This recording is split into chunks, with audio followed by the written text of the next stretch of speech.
This is Wilbur, and we're playing Mechabellum. Is Wilbur back with a replay review, and today I'm gonna go over this game I played against Ambivalent that got me to 2100 MMR. First time getting over it, and I mean, I just got it. Got that exact number. So, this game, I am Rhino Specialist, and Ambivalent is Typhoon Specialist with the Tarantula Crawler start. I have a Stormcaller and Crawler start. I've been kind of liking doing one-sided Stormcallers recently. I've kind of switched up, going away from the typical standard build of going on one side and opting for a more condensed deployment on the left or the right side. Lets you kind of play more aggro on your next deployments, so I kind of prefer the aggro style. So just exploring how to use Stormcaller starts more in an aggro fashion instead of playing standard. So here my opponent grabbed some Fangs, and I grabbed some Arclights this round. We'll see these Crawlers arrive just in time to buy our tower a little bit more time to stay up. Take out most of that Fang pack on the left, so we'll be getting into that tower, but the Crawlers are overwhelming us here. Our opponent's tower is going to go down in time for us to take care of most of these Crawlers with this next Stormcaller volley, and then this Tarantula will go down, getting us the round win on round one.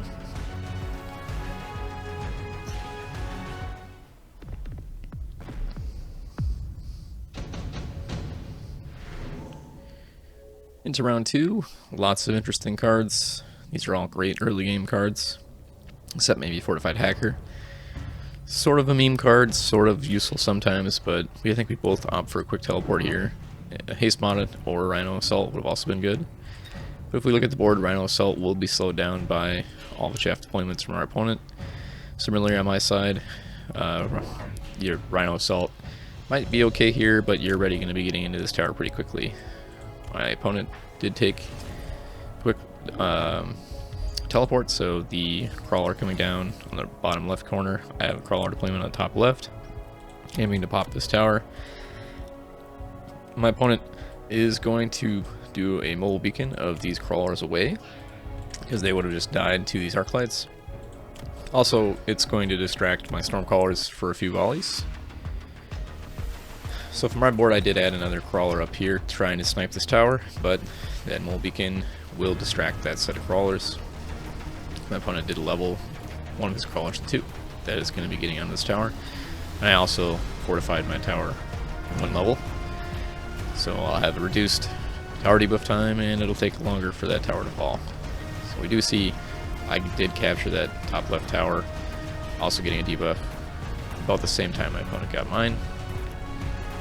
And we once again will have a nice little round 2 win here, with the Stormcallers cleaning up everything on the board. In round 3 we get our first unit drop. A lot of really good options here. This was kind of a mind game unit drop. I'll slow down this a little bit to talk about it. But you have Mustang Wasp, Marksman, Phantom Ray. So you have basically 3 things that counter the Phantom Ray straight up, but the Phantom Ray has 2 techs that also counter all of these. So the Mustangs also counter the Wasps and sort of pseudo counter the Marksman, even though they're not going to be getting in on the Marksman. And you get 3 deployments of Marksman, which is a lot of deployments. I grabbed the Mustangs here, just figuring I'm not sure what my opponent's going to go. Just go for the utility unit, one that's going to be good against pretty much everything next round. And my opponent, I believe, grabs the Phantom Ray. So we'll speed back up here. They also get their Typhoon this round, so pretty big power round for our opponent, getting a deployment, and a unit drop and that Typhoon deployment, where my power is coming next round on the Rhino round. So here I upgrade the Stormcallers. The Mustangs are going to be put in back, because I have no idea where the aggression is going to come from, so I thought, okay, I'll just put them where they're going to split. I level this Arclight and this Stormcaller. I noticed that there was some level 2 Crawlers, so having a level on an Arclight's not a bad idea.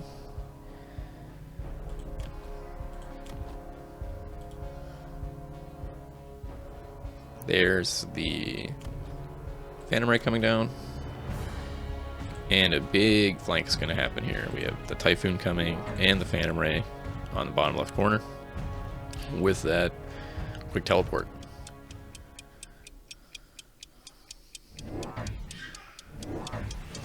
The rest of the money, we see some more chaff coming down from Ambivalent with a rapid resupply. And I get a Wraith to help clear the chaff that is coming in and contesting this level 2 tower. This Wraith is going to rack up the kills this round. It is very good at clearing chaff. I haven't been using Wraiths too much lately. I think there's too many counters in the game for them right now, but as a defender, they're still pretty useful, especially if you have them deep in your base, where marksmen or phoenixes or phantom rays don't get on them right away. So we'll see that the left flank has paid off, taking a tower. However, I do have enough units on board. Some of those level 3 Mustangs are alive, and these Phantom Rays have not gotten armor this turn, so they survive. Or did not survive against the Mustangs. Kind of some expensive cards. Mobilized Mothership. Wasp Swarm's kind of bad here. There's a lot of Fangs down right now. I also have the Wasp, or the Wraith for my opponent, so Wasp Swarm's looking pretty weak. But my opponent takes the absorption module for those leveled Phantom Rays. I get my Rhino this round and also grab the absorption mod.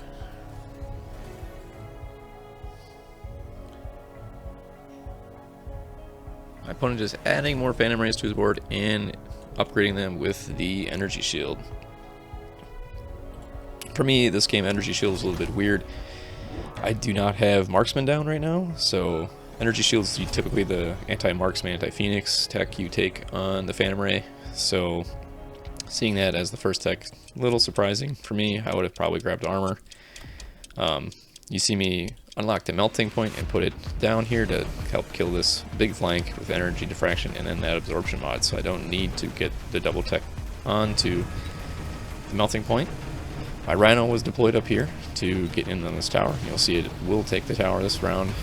Shortly after we did lose our own tower to Phantom Ray deployment that came down this round on that right side. So you see my Mustangs getting slowly picked off after that debuff by those Phantom Rays, and our big melter will have cleanup duty the rest of this round. But we do get another round win here. The melter unlock definitely coming in handy, making sure we don't lose tempo. A lot of these games where you're kind of playing defense into the aggro player, you need, like, tempo is everything. If your opponent starts to get levels on you, it can get kind of sketchy quickly. So this round we have lots of exciting options. So you get your classic, here, I'll pause for a second. You get your classic econ with efficient tech research. It's not too late in the game. We are level 5, so a lot of techs aren't on units yet. Vulcan's Descent is the kind of aggressive card, and then Orbital Javelin. There isn't a whole lot on the board to Orbital Javelin right now. My Melter would survive it and then heal up. I could Javelin this, however the energy shield would prevent the Javelin from oh wait, I think actually Javelin goes through these the unit shields, so Javelin here might have been good this round, but I opted for the Vulcan, which is going to fry all of this chaff and then probably net me a tower up here, and I'm going to continue to pressure with my crawler flank that I've now upgraded as well, besides the Rhino being over here. So we'll continue here, and then I think Elite Phoenix is also a decent card, so having some high level Phoenixes to kill those medium units is pretty good. My opponent also grabbed the Vulcan Descent, putting it right on top of our Mustangs in this crawler pack. I did take another melting point to protect this side over here against these now leveled Phantom Rays and the 2 tarantulas. My opponent adding more to this flank, but I add a missile to help get through all these ground units. So 2 more chaff units coming down over here. So zoom way out to see kind of what's happening in this round. The melter does get a nice lock onto the phoenixes, or the phantom rays here. This Vulcan did clear like all the chaff up there. It's working on that tower, but it has been leveled. Both of these towers are now level 2 from my opponent. So this Vulcan actually doesn't get the tower before we pretty much take care of my opponent's board. I think it'll, the Rhino's gonna come over there and one tap it. So we did end up with another tower, and then we have a few more Phantom Rays to chew through. Phantom Rays still single teched with the energy shield. Did not get another attack this round. In this next round, pause it for a second, so we get another unit drop round. Lots of giants here. We have the Fortress, the Vulcan, and the Overlord, and then the Farseer. I think for my opponent, the Vulcan might have been the best bet. He could have put a Vulcan down to clear some chaff, or I also like the Overlord, an Overlord over here with ground cannon. As long as you keep it away from this melter, maybe mobile beacon it like this, and have your crawlers get in front to distract the melter. You might get this tower and clear out that melter. And then the Farseer is also good here. You can just take the Farseer and play the long range game, maybe get EMP to shut down the energy diffraction. But for me, I needed a little more assistance on this, so I was thinking either Vulcan or Farseer, and I believe I took the Farseer. So my opponent grabs the Vulcan and also adds the burst mode to help get through the giants. Burst mode is kind of an anti-giant tech. He also puts a Phantom Ray down here to help kill this Rhino. I do end up leveling that melting point and this Wraith. Opponent grabs the portal shield for the fangs. That's probably to help. He saw that I missiled over here last round, and he's worried about that missile coming down again. Vulcan gets added over here to clear out chaff. Maybe he was worried about some crawlers that were over here. I end up putting down a bunch of missiles to clear chaff. However, this Fang pack is going to survive because of the shield. And then I had a final melter over here to get rid of this pack of Phantom Rays. So you can see with the Farseer and the absorption mod on this melting point, that flank still doesn't stand a chance. This melter almost going down in the burst mode. We do lose our tower, and this melter locks onto those Phantom Rays, taking out that Vulcan and that Phantom Ray, getting us the win. And this Farseer cleans up those extra Phantom Rays that took care of my top left flank. So a pretty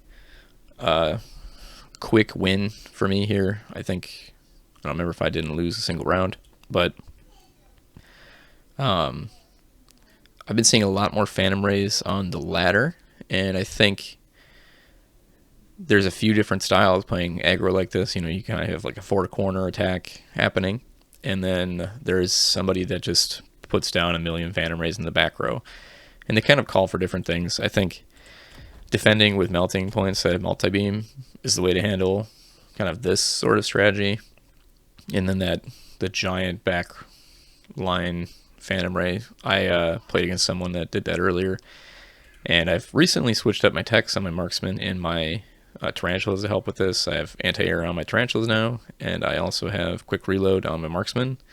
So it helps pop, the first shot pops the energy shield, second shot pops Phantom Ray, or get some damage down on them.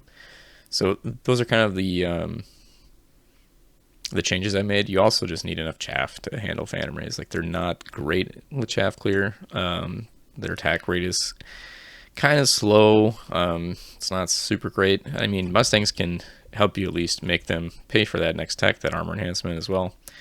But I think this unit is pretty strong right now. I think it does a little bit too much with the armor enhancement and the energy shield both being available. I think this would be a more balanced unit if one of these were removed. You shouldn't, I think, be able to take all counters off the table with just 2 techs. Maybe some other people feel differently, but I've been seeing this a lot. I think there are ways to play around it, but you kind of have to shift some of your own tech around to deal with it. I think the other thing that helped me out this game was this top left flank, getting this tower several times, even if it was after this tower came. Getting that tower definitely stopped the tempo and let me clean up a lot of the boards So yeah, happy to be 2100. I think I am one of the good guys now. However, 2100 still doesn't get you into the top 50 right now. So it's the top part of the Mechabellum ladder keeps shifting up over time. So I remember when it used to be like 1900. But anyway, hope you enjoyed the video, and yeah, try out Phantom Rays, and if you're having a hard time countering them, try out Multibeam melters, and make sure you have enough chaff clear, because that's what's going to stop your melters from locking on.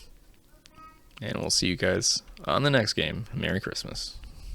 This video is done, but you don't have to be. Click one of these Mechabellum videos and keep watching.